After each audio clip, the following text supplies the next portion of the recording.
3D Knife Acrylic Nail Art Tutorial by Hot Pink Zebra Polish.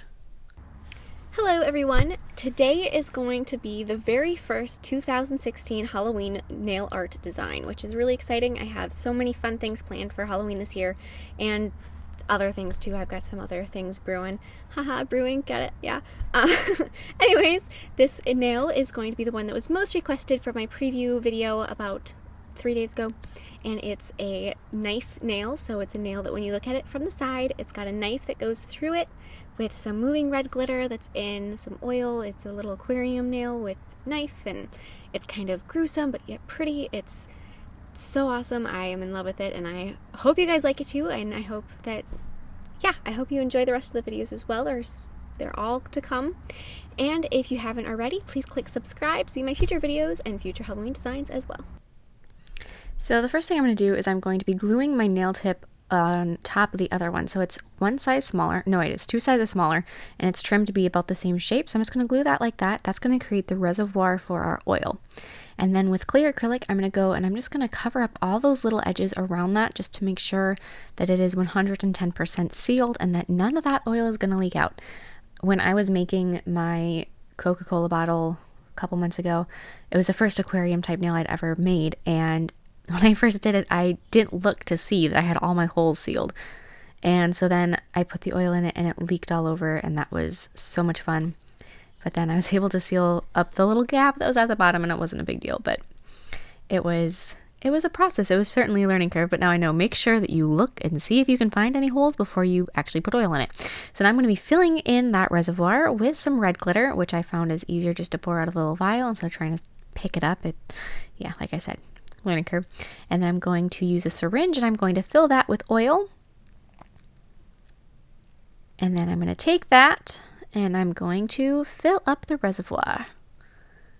And as you can see, it's really easy to tell once you're getting towards the top. Once you get towards the top, fill in that last little bit and then use a cotton swab to clean up the extra oil that's on the nail or around the nail. And then with clear acrylic, I'm going to be filling in the top. And a lot of times you see people leaving just a tiny gap at the top. I don't know why I didn't. Is that just one of those things? But you definitely could just leave a little hole instead of the entire top. That would maybe be easier for cleaning and for sealing that up. It's up to you. And now I'm going to be encasing that nail with a layer of clear acrylic. And a lot of times if you're doing this on your own nail, you'd really want to make sure that there was either a clear overlay over your actual nail bed so that that oil didn't get in there, because that's really going to make this nail lift so fast. But saying as this isn't, the actual cleaning up of the oil is very important, but it's not the end all be all, if that makes any sense. So now I'm going to be filing the nail with a 180 grit file, being very careful not to file through that nail reservoir and create a leak. And then I'm going to buff it with a 240 grit padded buffer to remove any lumps, or not, to remove any scratches that the first file may have left behind. That's really important, especially with a clear nail, because it's going to really help the clarity once you apply the gel sealer and cure it, which is what we are doing right now. So then on a little post-it note, I'm going to be drawing out the shape of my knife. And so I'm going to draw the blade, and then I'm going to draw the handle. And then I'm going to split it in half, which I didn't do on camera for who knows what reason. And that's going to be where the nail is going to go through it. So I want a little bit of the blade above the nail, but most of it beneath. So that you can see how I drew that out. And then placing a nail form backing over the top of your drawing, I'm going to be able to sculpt out my knife on that and then just take it off later once it's set. And so I'm going to use brown for the handle, and then I'm going to sculpt gray over the blade. And as far as the blade is concerned, I'm going to be using some chrome powder over the top of it. If you don't have chrome powder, I would still use gray or silver to do the blade instead.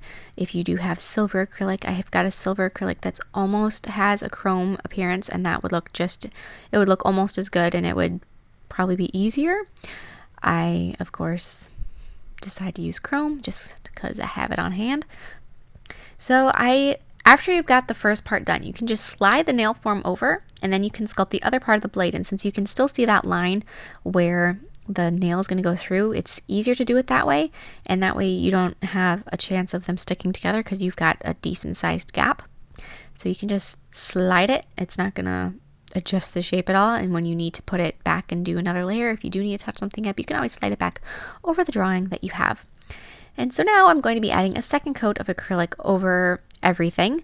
And so I'm going to start with this side that's visible, and I'm going to add a little bit more over the blade and over the handle. Especially over the blade, you want to make sure that you do add some more acrylic, because when you sculpt these things out on the nail form backing, they're incredibly thin. It's hard to tell how thin they are, but they're practically paper thin. And so if you want it to be durable, you definitely want to add another layer just to give it some strength.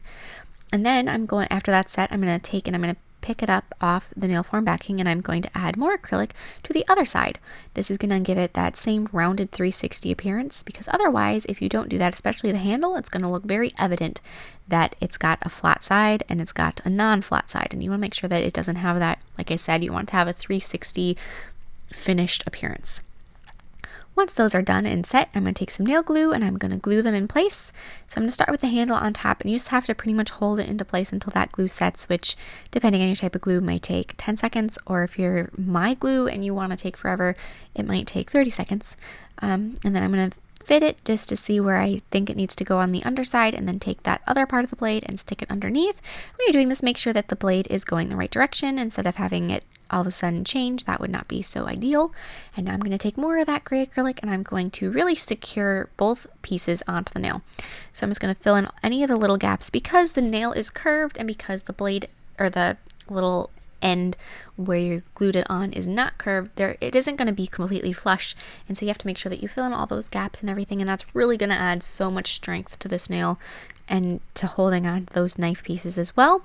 That being said, this is still extremely delicate, and if you are going to wear it, I would maybe just attach the knife for Halloween night or for the time that you want it to be seen, and not plan on wearing it the rest of the time, just because it's still quite delicate and potentially dangerous. So then I'm going to be painting over each side of my blade with black gel paint, curing between sides and curing it fully. My gel paint does cure without a tacky layer, and so I don't need to worry about cleaning that or anything else. And then I'm going to be rubbing on some of that chrome powder, as I mentioned, over my knife blade.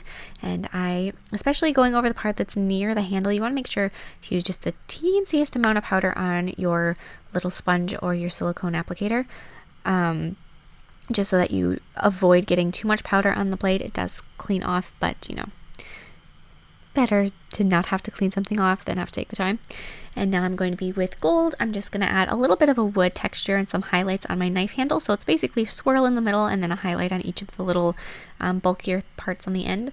And then I'm going to do a little bit of outlining. So I'm going to outline the handle just a little bit between those bulkier parts and then along the blade. And then with nail glue, I'm going to attach some little caviar beads for the rivets that are on the blade. So there's going to be 2 on each side, or on the handle, 2 on each side, 1 at the top and 1 at the bottom, just like so. And I'm doing that with nail glue, and as you can see, if you get nail glue on the thing that you're using to pick them up with, they don't come off. And then I'm going to be applying a gel sealer over the top of the knife. And once again, I'm going to do one side, cure it, and then come back and do the other side. That way you know that they're curing fully and evenly and that it's going to work out perfectly fine. And there you have it. It's a lot easier than I think it looks, which is kind of nice because it's got that wow effect, and it's really some pretty basic techniques. And so I hope you like this, and don't forget to click subscribe to see my future videos as well.